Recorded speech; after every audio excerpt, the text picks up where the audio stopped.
तवस्सुल हजरत फातिमा ज़हरा सलामुल्लाह अलैहा के हवाले से दुआ मांगा।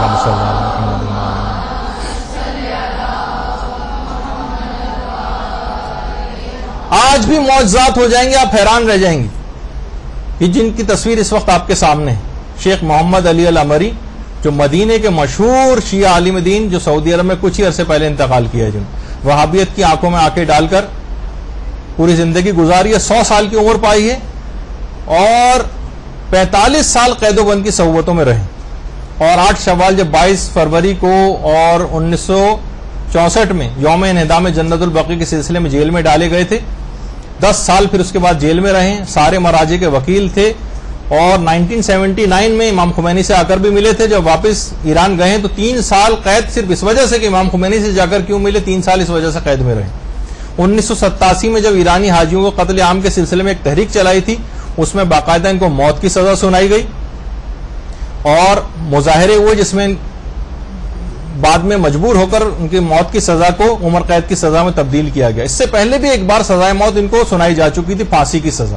ये खुद फरमाते हैं कि जब मुझे फांसी के फंदे तक ले जाया जा रहा था तो हजारों का जो है वो मजमा था, हुकूमती ओहदेदार सब वहां पर मौजूद थे और हजारों शिया अफराद भी मौजूद थे।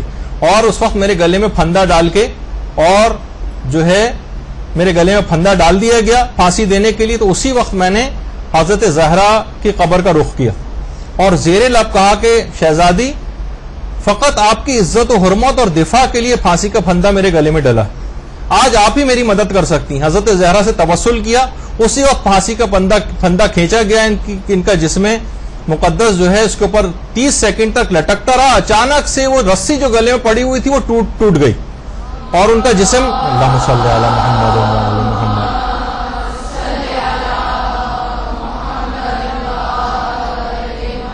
नीचे गिर पड़े। उसके बाद लोगों का ऐसा प्रेशर हुआ कि दोबारा इनको सजाए मौत नहीं दे सके। और उसके बाद खुद फरमाते कि 35 दिन तक मैं बेहोश रहा हूं और मदीने के एक अस्पताल में उस 35 रोज बाद मुझे होश आया। इनके अक्सर और बेशतर बादशाह इनके कत्ल का इरादा करता रहा सऊदी अरब का, लेकिन बादशाह को ऐसे डरावने किस्म के ख्वाब आते रहे कि फिर वो इनके कत्ल से जो है बाज आया। बाज दफा तो ये भी मिलता है कि बाकायदा बादशाह ने रेगिस्तान में एक फौजी हेलीकॉप्टर के जरिए इनको बड़े बड़े रेगिस्तान वहां पर फिकवा दिया, लेकिन अगले दिन वो देखकर हैरान रह गए। एक हिकायत में ये मिलता है कि ये खुद ही वापस आ गए थे और एक में ये कि वो हेलीकॉप्टर का जो पायलट जो इनको उस रेगिस्तान में बीच में गए फेंक के आ गया, तो वो दोबारा हेलीकॉप्टर लेके गया, पता नहीं क्या दिमाग में आया, उनको फिर दोबारा ले आया वहां से। तो बहरहाल ये तमाम चीजें ऐसी हैं कि आप आज भी, अच्छा खास तौर पर इमाम खुमैनी और आयतुल्लाह खामनेई से तो थे ही बहुत ज्यादा अकीदतमंद, लेकिन आयतुल्लाह खुइर और आयतुल्लाह सिस्तानी से इस हद तक अकीदत रखते थे कि एक उनकी तस्वीर फ्रेम करवा के, जो तस्वीर में भी आपके सामने अपने सिरहाने जो है वो रखा करते थे।